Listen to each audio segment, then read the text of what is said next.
black pepper, honey, and ginger. Black pepper, honey, and ginger, or you can use for dry cough and asthmatic patients.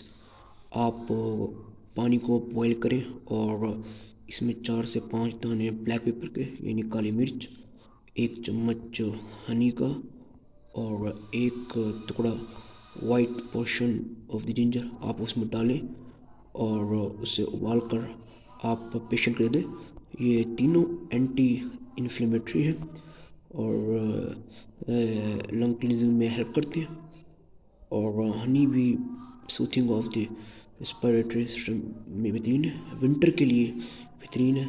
और smoke वाले patients जिन्हें irritation होती है वो भी इसको पी सकते हैं और फिर बाहर जा सकते हैं। तो आप इसको बेहतरीन आप इसको यूज़ कर सकते हैं।